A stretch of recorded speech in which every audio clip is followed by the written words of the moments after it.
Esto me permitió que no me interrumpieran, que me dejaran hablar, que escucharan, y obviamente después cada uno hizo el aporte y la consideración que quisiera. Y en algún momento de la intervención le dije que era una discusión central en países de producción de cereales como los nuestros, porque esto cruzaba el desarrollo de la historia de la humanidad. Lenin decía que el cereal era la divisa de las divisas. Estaba hablando en la época donde había hambruna en el planeta. Y siempre fue una discusión. Y cualquiera que estudia el desarrollo de las materias primas y estas discusiones, sabe perfectamente que las guerras y las discusiones comerciales siempre han ido formateando la ruta de los alimentos.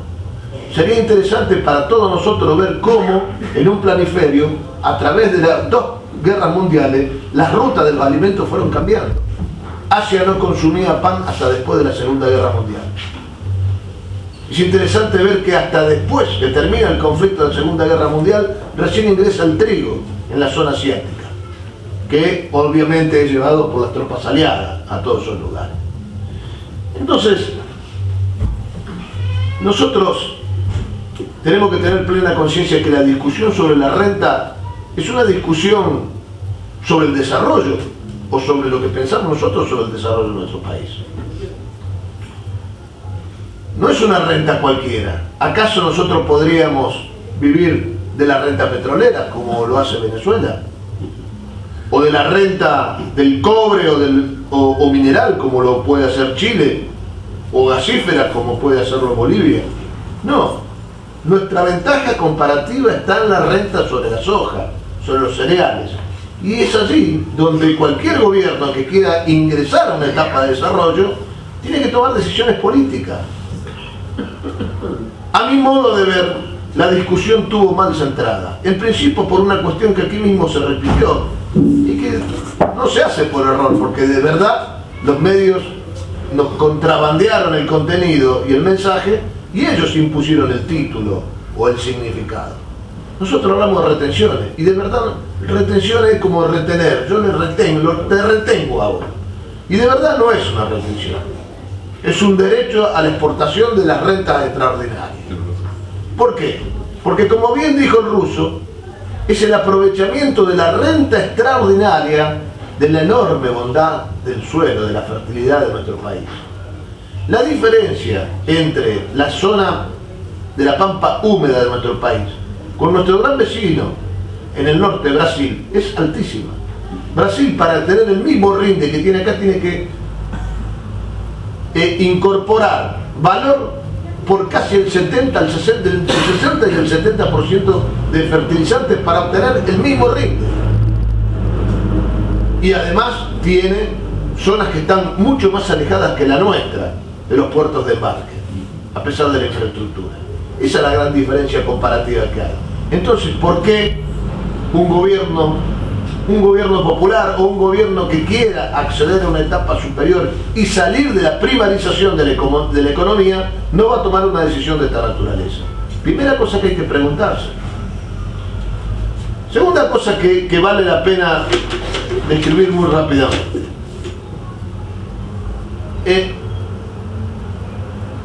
Hay que saber que antes que ocurriera toda esta discusión, este debate, ya la dictadura militar por un lado y la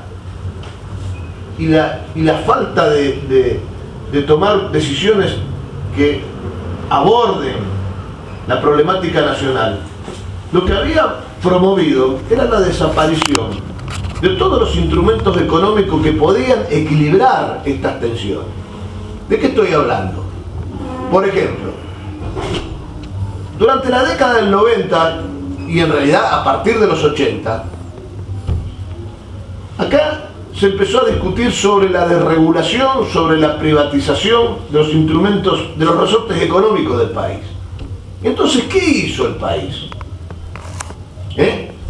No lo hizo nada más que menos, lo hicieron la representación de las fuerzas políticas de este país.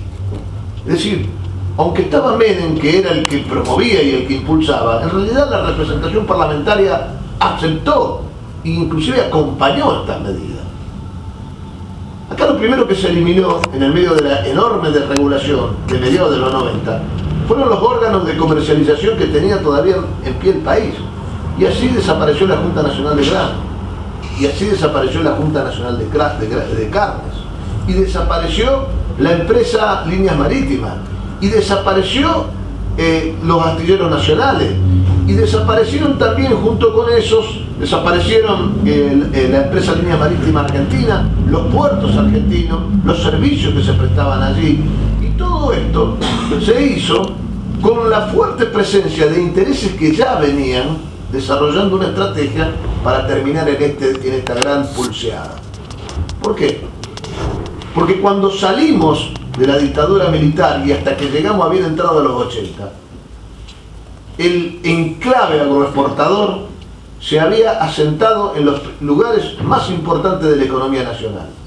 Ya no eran los elevadores de la Junta Nacional de Granos los que recibían el aporte del campo y que eran las bocas de comercialización externa de la mayor riqueza de nuestro país con el exterior. Ya habían dejado de serlo. Y entonces sancionaron una ley que blanqueó esa situación. Y lo que antes era monopolio del Estado pasó a ser monopolio de los sectores privados. Pero es interesante saber quiénes son los actores. Y yo voy a leer algunos nada más, no son los únicos. Y sorprendentemente, estos actores, en el medio de la pulseada, nunca estuvieron en la tapa de los diarios. Entonces vale interrogarse. Mientras nos peleamos con Biolcati, con la sociedad rural, con la Federación Agraria, los que realmente mueven hilos muy poderosos, ¿por qué no salieron? ¿Cuántas veces nombraron a Cargill en el medio de esta pulseada? Y Cargill, compañero y compañera, factura, según los datos que aparecen en los medios y además en la bolsa de comercio de cereales, Cargill factura 19.000 millones de dólares por año, de pesos por año. Cargill, que está sentado alrededor de San Lorenzo y Puerto San Martín, tiene no solamente el nivel de facturación de eso, la cual lo coloca en el lugar número 14 de facturaciones, entre las 500 empresas más importantes del país, sino que además tiene una fortaleza política y una influencia tan grande que hay que saber que en ese lugar donde está sentado el complejo de exportación estaba ubicado el monolito que recordaba la batalla del Quebracho cuando se peleó por el ingreso de la flota anglo-francesa durante 1846. Lo corrieron. Como necesitaban que una parte de la infraestructura portuaria fuera ahí, lo agarraron y lo corrieron. Lo movieron casi 1 kilómetro. Entonces, digo, Cargill, Molino Río de la Plata, que está en el lugar número 14, Vicentín, 4.900 millones de pesos anuales, puesto número 29, Monsanto, la filial argentina, 2.000 millones de pesos en el puesto número 87. De modo tal que es importante detectar que estos actores nunca aparecieron en la escena nacional, nunca se discutió esto. Al principio la Federación Agraria dijo que iba a hacer piquetes sobre las terminales portuarias y después desapareció todo. Y estos, a mi juicio, son quienes tienen la parte del león de esta discusión, porque ni siquiera se ensuciaron.